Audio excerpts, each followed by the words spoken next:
क्या हालचाल भाई लोग। तो लोकी का सीजन 2 अभी 1-2 दिनों में आने ही वाला है, जहाँ पर इस बार लोकी टाइम स्लिप का शिकार बना है, यानी कहानी बहुत इंटरेस्टिंग होने वाली है। इसलिए मैंने सोचा मैं तुम्हारे लिए सीजन 1 को रिकैप कर दूं, ताकि तुम्हें सीजन 2 और ज्यादा मजे दे सके। अगर तुमने सीजन 1 देखा है तो ये वीडियो तुम्हें लोकी सीजन 2 के लिए और एक्साइटेड करेगा, और अगर तुमने लोकी सीजन 1 अभी तक नहीं देखा है तो इस कुछ मिनटों के वीडियो को देखकर लोकी सीजन 1 को स्किप करके सीधा सीजन 2 पर जंप मार सकते हो, क्योंकि इसमें मैं तुम्हें पूरे सीजन 1 की भुट्टी करके पिलाने वाला हूँ। तो चलो ग्रीन मैजिक शुरू करते हैं। कहानी की शुरुआत होती है 2012 न्यूयॉर्क से। जी हाँ, फर्स्ट एवेंजर्स फिल्म की एंडिंग से, जहाँ लोकी को पकड़ के एसगार्ड ले जाने की तैयारी चल रही होती है, और हल्क से इतना पिटने के बाद शायद लोकी भागने की इच्छा त्याग चुका है। खैर लोकी की जगह कोई और होता तो प्राण ही त्याग देता, लेकिन अचानक से वहाँ पर आ जाते हैं भविष्य के भूत, यानी एंड गेम वाले एवेंजर्स, जिनकी टेज़रैक्ट चुराने की प्लानिंग हल्क घुसा मार के कर देता है फेल, जिसकी वजह से लोकी और टेज़रैक्ट का हो जाता है मेल, जिसकी मदद से लोकी भागकर मंगोलिया के रेगिस्तान में पहुंच जाता है, और यहाँ से शुरू होती है लोकी की असली कहानी। लेकिन आगे बढ़ने से पहले मेरा तुमसे है एक सवाल जो तुम्हारे दिमाग में खड़ा कर देगा बवाल। तो सवाल ये है कि लोकी तो 2012 से खिसक गया और फ्यूचर से आए एवेंजर्स भी निकल लिए, तो फिर उन पास्ट के एवेंजर्स का क्या हुआ? क्योंकि अब ना उनके पास टेज़रैक्ट है और ना लोकी, तो साला इतनी बड़ी लड़ाई लड़ने का क्या फायदा? मैं जानता हूँ कि तुम इसका जवाब जानते हो, तो प्लीज कमेंट में जरूर बताना। ओके, तो अब कहानी में आगे बढ़ते हैं। इस रेगिस्तान में अचानक से कुछ गार्ड आते हैं और लोकी को यहाँ से मुक्का मार के ले जाते हैं। इस जगह पर आकर लोकी के साथ अजीब सी चीजें की जाती है, जिसे ना लोकी समझ पाता है और ना हम। और मैं तो चालू एपिसोड में ही अपने दिमाग में थियरीज भी बनाने लगा था कि ये अजीब सी जगह क्या हो सकती है। लेकिन फिर सीन में एंट्री होती है मिस मिनट नाम की इस घड़ी की, जो मेरी सभी थियरीज पर पानी फेरते हुए हमें और लोकी दोनों को ये बताती है कि ये सारा लफड़ा है क्या। एक मिनट, मुकेश अंबानी का बेटा इधर क्या कर रहा है? तो मिस मिनट बताती है कि ये अजीब सी जगह टाइम वेरिएंट अथॉरिटी यानी TVA है। अब वो कहती है कि हजारों साल पहले सभी ब्रह्मांडों में एक जंग छिड़ी थी, कारण शायद लालच हो। इंसान अकेला लालची थोड़ी ना है। वैसे इस वॉर से सभी समय रेखाएं उलझ गई थी और चारों तरफ बस बर्बादी थी, और तभी एंट्री होती है इन त्रिमूर्ति की, समय के रक्षक, जिन्होंने सभी समय रेखाओं को एक बड़ी रेखा में बांध दिया। पर लोकी जैसे हरामी इन लाइन से छेड़छाड़ करते हैं और इनकी वजह से टाइम की अलग अलग ब्रांचेस खुलने लगती है। तो इन वेरिएंट को पकड़ने के लिए और टाइमलाइन को सही करने के लिए इन तीनों ने TVA का निर्माण किया। ओह माय गॉड, बहुत बड़ा लफड़ा है यार। लोकी को जज के सामने पेश किया जाता है, जहां वो एवेंजर्स पर दोष देता है, पर ये जज साहिबा कहती है कि एवेंजर्स ने जो टाइम ट्रेवल किया है वो विधि का विधान है। बताओ यार, अगर वो विधि का विधान करते ही नहीं तो लोकी टेज़रैक्ट का इस्तेमाल कैसे कर पाता? देखो यार, ये तो चीटिंग है। इस विधि के विधान से तो लोकी ना घर का रहा ना घाट का। अब आगे जज साहिबा लोकी को रीसेट करने ही वाली होती है कि मॉर्बियस लोकी को रीसेट ना करके जज से परमिशन लेकर अपने साथ ले जाता है। अब यहाँ तक आते आते और लोकी और मॉर्बियस के बीच हुई बातों से हमें TVA के बारे में कुछ शॉकिंग बातें पता चलती है। पहला तो TVA में किसी भी प्रकार का जादू काम नहीं करता, इसीलिए लोकी भी अपना मैजिक यूज नहीं कर पाता। दूसरा, TVA एडवांस टेक्नोलॉजी पर चलता है और जितना हम इसे समझते हैं ये उससे काफी बड़ा है। यही वजह है कि लोकी के गले में लगा हुआ TVA का गैजेट उसे कंट्रोल कर पाता है। लेकिन मेरे लोकी और मॉर्बियस की बातचीत से सबसे बड़ी बात तो ये पता चलती है कि समय रक्षक सभी ब्रह्मांडों के हर जीव की किस्मत लिखते हैं, यानी कि जो अब तक हुआ है और जो आगे होने वाला है वो सब पहले ही लिखा जा चुका है। साला ये सुनकर लोकी भी सोचता होगा, तो अब तक क्या यहाँ हम झक मार रहे थे? वैसे मौका पाकर लोकी अपने गले में लगे गैजेट का रिमोट कंट्रोल मॉर्बियस से लेकर भाग जाता है और पहुंच जाता है सीधा टेज़रैक्ट को लेने के लिए। लेकिन यहाँ पर उसे अनंत मणि ऐसे ही पड़े हुए दिखते हैं, और उन्हें देखकर लोकी के साथ साथ मेरे भी तोते उड़ गए थे। साला ये क्या बकचोदी चल रही है? एंड गेम आयरन मैन और थैनोस के सारे बलिदान यूं ही थे। अब इतने बड़े झटके के बाद लोकी वापस वही आ जाता है जहाँ से वो भागा था। वैसे भागकर बेचारा जाएगा भी कहाँ? उसकी टाइमलाइन तो रही नहीं और TVA से वो लड़ नहीं सकता। खैर मॉर्बियस वापस आकर उसे बताता है कि लोकी का एक वेरिएंट कई दिनों से TVA के लोगों को बिना वजह पेल रहा है और उसे पकड़ने के लिए TVA को लोकी की मदद चाहिए, और पहला एपिसोड यही पे खल्लास। दूसरे एपिसोड में लोकी भी सूट बूट पहनकर टीवीए के साथ अपने वेरिएंट को पकड़ने के लिए निकल पड़ता है। वैसे उसके पास कोई और रास्ता भी है नहीं, लेकिन लोकी का वो वेरिएंट इनके वहाँ जाने से पहले ही उस टाइमलाइन से भाग चुका होता है। वैसे लोकी को केस पर साथ ले जाने से जज साहिबा नाराज हो जाती है और मॉर्बियस जज साहिबा को पटा ही लेता है। अबे वैसा पटाना नहीं बे, बल्कि लोकी को फिर से एक बार मिशन पर ले जाने के लिए मना लेता है। और लोकी अपनी जिंदगी में पहली बार स्टडी करता है और उसे पता चलता है कि उसका वेरिएंट हर बार प्रलय वाली टाइमलाइन में जाकर छिपता है, जहाँ पर सब कुछ नष्ट होने वाला होता है, जैसे एस्टेरॉयड से डायनासोर के साथ हुआ था। अब क्योंकि सब कुछ नष्ट होने वाला होता है तो लोकी के वेरिएंट की अलग अलग टाइमलाइन बन ही नहीं पाती और इसी वजह से टीवी उसे पकड़ ही नहीं पाता। तो अब लोकी की इस बात को मानकर मॉर्बियस और लोकी इन थियरीज पर एक्सपेरिमेंट करने के लिए पोम्पले इटली पहुँच जाते हैं। एक प्रलय आने वाला होता है और गेस व्हाट, लोकी की थियरी काम कर जाती है और आखिरकार अपना लोकी 2050 के एक प्रलय में उसे ढूंढ ही लेता है। लेकिन बुरा लोकी पहले से ही वहाँ पर इनका इंतजार कर रहा होता है और आखिरकार लोकी से लोकी की मुलाकात हो जाती है। अजीब साउंड कर रहा है ना, लोकी से लोकी की मीटिंग। लेकिन बुरे वाले लोकी ने अलग अलग लोगों को अपने वश में कर रखा होता है, जिससे वो लोकी से बात करता है और हर बार की तरह अपना लोकी उस लोकी से सौदा करने की पूरी कोशिश करता है, पर वो मना कर देता है। साला हर कोई लोकी की बेइज्जती करता रहता है। फिर तो आखिरकार लोकी के सामने बुरा लोकी आ जाता है और ये वाला लोकी एक हॉट खूबसूरत एक सींग वाली लड़की है। साला वेरिएंट के नाम पे इन्होंने तो जेंडर ही बदल दी। तो ये लड़की वाला लोकी टाइमलाइन इरेजर्स को कई अलग अलग टाइमलाइन में भेज देता है या देती है और पता चलता है कि इस लड़की लोकी ने शाश्वत समय की रेखा यानी मेन टाइमलाइन को ही उड़ा दिया। टीवीए में सबकी फटी पड़ी है। लड़की लोकी 2050 से भाग चुकी है। अपना लोकी उसके पीछे गया है और सीजन 2 इधर ही खत्म। नहीं, एक मिनट रुको, सीजन 2 नहीं, सीजन 1 का एपिसोड 2 खत्म। अब एपिसोड 3 में हमें दिखाया जाता है एक पास्ट का सीन।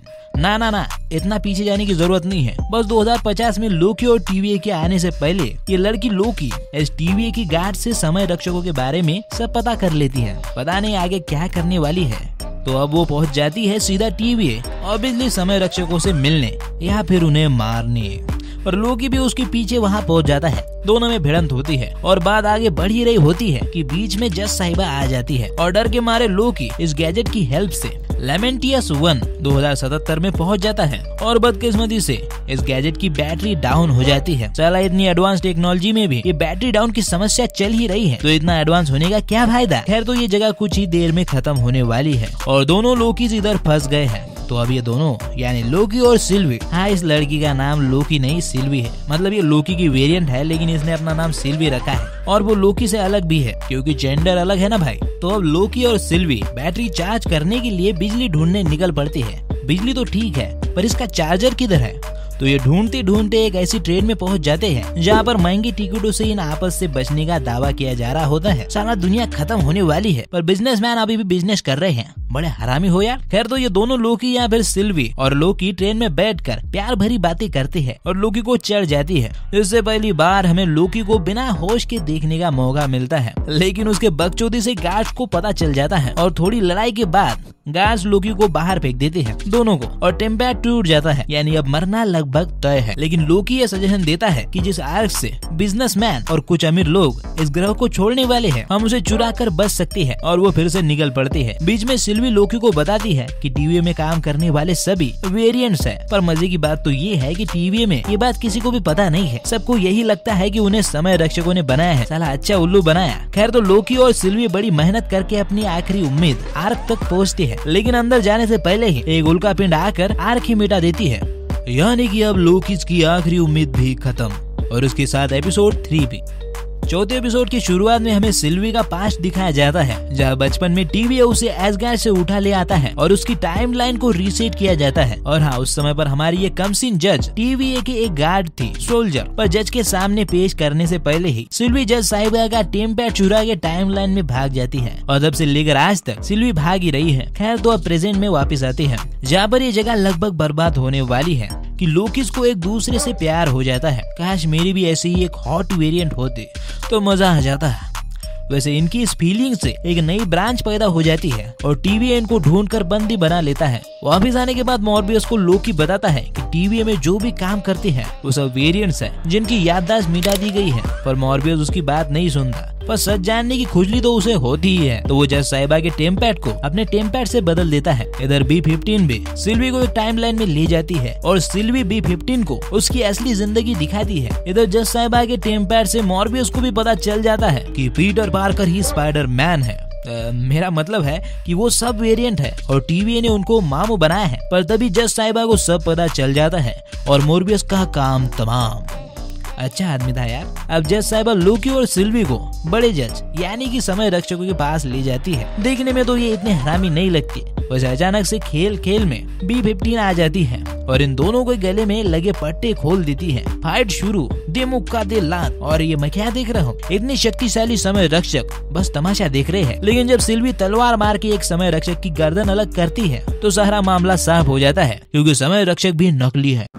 चूतिया बनाया तुमको, यानी असली हरामी कोई और है। पर लोकी इतनी मुसीबत में भी सिल्वी को प्रपोज करने को ट्राई करता है, पर जज साहिबा बीच में आकर उसे भी निपटा देती है। चमड़ी साला, इतनी परेशानी में इसको प्रपोज करना है तो इसका खेल तो खत्म होना ही था। और एपिसोड 5 में हमें पता चलता है कि लोकी मरा नहीं बल्कि जीरो नाम की एक जगह पहुंच गया है। यानी टीवी जब भी किसी को इरेज करता है तो वो यहाँ पहुंच जाता है और यहाँ पे अलायत नाम का एक बादल है जो सबको निगल जाता है। साला मारना है तो सीधे मारो ना, ये क्या बकचोदी है। खैर मुबारक हो, लोकी फिर से बच गया और उसे यहाँ पर अपने कई सारे वेरिएंट्स भी मिले हैं, जिसमें एक मगरमच्छ भी शामिल है। ये तो हद हो गई। कल को अगर मेरा लायन वाला वेरिएंट आकर मुझसे बात करना चाहेगा तो मैं उससे कैसे बात करूंगा। इधर सिल्वी जज साहिबा से सच का पता लगाने की कोशिश करती है, पर पता चलता है कि वो भी सबकी तरह उल्लू बन गई। पर बदला लेने के लिए वो सिल्वी को लोकी के बारे में बता देती है और जीरो में पहुंचाने का वादा करके धोखा देती है। पर सिल्वी अपने आप को रीसेट करती है, मेरा मतलब है कि इरेज करती है, जिससे कि वो भी जीरो में पहुंच जाती है। इधर लोकी अपने वेरिएंट के बीच परेशान है, क्योंकि तुमको तो पता है कि लोकी किस तरह का आदमी है और लोकी जैसे एक से ज्यादा होना ही एक तरह की बहुत बड़ी मुसीबत है। और सिल्वी भी इस नर्क में पहुंच जाती है। मॉर्बियस उसे अलायस से बचाता है और इधर सत्ता के लालच में सभी लोकी आपस में ही भिड़ जाते हैं और अपना लोकी जैसे तैसे क्लासिकल लोकी मगरमच्छ लोकी और इस बच्चे लोकी के साथ वहाँ से बचकर निकल आता है और इन लोकीज को अलायस से भिड़ने के लिए मदद करने के लिए भी तैयार कर लेता है। और खुशकिस्मती से सब लोकी और मॉर्बियस मिल जाते हैं। सिल्वी कहती है कि वो अलायत को काबू में करेगी, क्योंकि उसे लगता है कि टीवीए का वो हरामी रचेता अलायत के उस पार है या फिर जीरो के उस पार। तो मॉर्बियस सिल्वी के लाए टेम्पैड से वापस टीवीए चला जाता है और सिल्वी और लोकी अलायस से भिड़ने, पर ये दोनों उसे काबू नहीं कर पाते और अलायस सिल्वी को खाने ही वाला होता है कि क्लासिकल लोकी वहाँ पर आ जाता है और अपने जादू से पूरा एसगार्ड बना देता है। साला ये तो सब लोकी लोग का बाप निकला। लेकिन वो शहीद हो जाता है और उसके बाद लोकी और सिल्वी मिलकर अलायत को काबू कर लेते हैं। थोड़ा जल्दी नहीं कर सकते थे, क्लासिकल लोकी की जान बच जाती है यार। पर ठीक है, कुर्बानी काम आ जाती है, क्योंकि अलायत उन्हें उस जगह जाने का मौका देता है जहाँ टीवीए का करता धरता रहता है। और ये एपिसोड भी खत्म। और अब फाइनली आती है लास्ट एपिसोड की बारी, जहाँ इतने लफड़ों के बाद टीवीए के असली मालिक से मिलने का मौका मिला है, जो रहता है यहाँ। रुको, क्या सारे ब्रह्मांड को चलाने वाला ऐसी जगह रहता है? मुझे तो कुछ और ही लगा था। पर चलो, जब दरवाजा अपने आप खुला है तो अंदर क्या है देख लेते हैं। ये क्या फिर से वही चमचमाती घड़ी? तो ये चमचमाती मिस मिनट इन्हें बताती है कि इसके पीछे ही हु रिमेन्स है और वो लोकी और सिल्वी को सब कुछ देना चाहता है, जैसे 2012 की लड़ाई जीतना, एसगार्ड का राजा बनना और यहाँ तक कि दोनों का एक ही टाइमलाइन में रहना, सब मिलेगा, बस तुम मांग के देखो। जैसे कि इनके हाथ अलादीन का जिन लग गया हो। पर लोकीज कहते हैं नहीं, अभी इतने दूर आए हैं तो उस हरामी के दर्शन करके ही जाएंगे। तो जब ये डर डर के इस महल में आगे बढ़ते हैं तो अचानक एक दरवाजा फिर से खुलता है। अरे पोलार्ड भैया, आप यहाँ क्या कर रहे हो? ओह अच्छा, आप ही हो टीवीए के रचेता। ठीक है, कोई बात नहीं। तो पोलार्ड भैया इनसे कहते हैं कि बच्चा लोग अब आ ही गए हो तो चलो चाय वाय पीते हैं और गप्पे शप्पे मारते हैं, क्योंकि उखाड़ तो तुम वैसे भी मेरा कुछ नहीं सकते। तो तीनों बातें करने बैठ जाते हैं। और सच में भाई ही हु रिमेन्स इतने मिच्योर है कि इनकी बातों से ही पता चलता है बंदा हजारों साल जिया है। ये तब से है जब से डायनासोर भी नहीं थे। खैर, इधर टीवीए में पहुंचकर मॉर्बियस टीवी को नंगा कर देता है, मतलब सच्चाई सबके सामने आ जाती है। लेकिन पोलार्ड भैया इन दोनों को बताते हैं कि अब तक जो कुछ भी लोकीज ने किया है वो सब इन्होंने ही लिखा था और इन दोनों को यहाँ तक भी उन्होंने ही लाया। भैंस की आंख, साक्षात परमात्मा से भिड़ गई ये दोनों। ही हू रिमेन्स बताता है कि बिना उसके और TVA के सब कुछ तबाह हो जाएगा। वो अपना इतिहास बताता है कि TVA से भी पहले 21वीं सदी में उसका एक वेरिएंट पृथ्वी पर रहता था। वो एक साइंटिस्ट था जिसने मल्टीवर्ल्ड ढूंढ लिया तो उसके वेरिएंट अलग अलग ब्रह्मांडों से मिले, पर इनमें से कुछ बड़े ही लालची थे, बिल्कुल लोकी की तरह या फिर उससे भी ज्यादा लालची, और उन्हें सत्ता के लालच में जंग छेड़ दी। पर फिर उसके पहले रूप को अलायद मिला जिस पर प्रयोग करके ही हू रिमेन्स ने यह महायुद्ध रोका। अब जाहिर सी बात है कि अगर वो मरा तो टाइमलाइंस बिखर जाएंगी और उसके वेरिएंट सब कुछ खत्म कर देंगे। मतलब जिसे हम हरामी समझ रहे थे, साला वो तो देवमानुष निकला रे। तो ही हू रिमेन्स लोकी के सामने दो ऑप्शन रखता है, या तो उसकी जगह संभालो, TVA को संभालो, या फिर उसे मार के मल्टीवर्स वॉर शुरू कर दो। और ऐसा वो इसीलिए करता है क्योंकि वो थक गया है। सोचो तुम एक ही काम करोड़ों सालों तक करोगे तो क्या बोर नहीं होगे? तो अपने पोलार्ड भैया के साथ भी यही होता है। अब लोकी पोलार्ड भैया का दिया हुआ एक एक ऑप्शन चुन लेते हैं, यानी सिल्वी उसे मारना चाहती है और लोकी उसे बचाना चाहता है और दोनों फाइट करते हैं। लेकिन बेटे आदमी चाहे कितना भी बड़ा मर्द क्यों न हो, औरत से लड़ाई में कभी जीत नहीं सकता। तो सिल्वी लोकी को एक करारा किस देती है और धोखे से उसे TVA में फेंक देती है। इधर अपने पोलार्ड भैया तो तैयार ही बैठे होते हैं, तो सिल्वी उन्हें टपका देती है। खेल खल्लास। पोलार्ड भैया का नहीं बे, सारे ब्रह्मांड का, क्योंकि ही हू रिमेन्स के मरते ही अखंड टाइमलाइन की ब्रांचेस निकलने लगती है। मतलब कि बहुत बड़ा लफड़ा होने वाला है। तो इधर अपना लोकी देवदास बना बैठा है और सोच रहा है, साला जिंदगी में पहली बार मैंने प्यार की बकचोदी की और फिर भी मेरा कट गया, इससे अच्छा तो मैं हरामी ही ठीक था। लेकिन जब लोकी TVA में बाहर आके देखता है तो सारा गेम ही अलग चल रहा है। TVA में कोई भी उसे जानता ही नहीं है और समय रक्षकों की जगह अपने ही हू रिमेन्स का पुतला वहाँ पे लगा है। माँ की आँखें चल क्या रहा है? अब सच कहूँ तो ये तो मैं भी नहीं जानता, पर शायद ये हमें लोकी सीजन 2 में पता चलेगा, जो कि 5 तारीख को ठीक 6 बजे Disney Plus पर आ रहा है। तो तैयार रहना और चैनल को सब्सक्राइब भी कर देना, क्योंकि हम सीजन 2 के हर एपिसोड को ब्रेक डाउन करेंगे, वो भी आराम से। तो अगर तुम्हें वो मजे लेने हैं तो चैनल को अभी सब्सक्राइब करो। साथ ही में अगर ये वीडियो अच्छा लगा हो तो इसे लाइक और शेयर जरूर करना। तो फिर मैं चलता हूँ, हम मिलेंगे अगली वीडियो में, तब तक आप फिल्में देखो।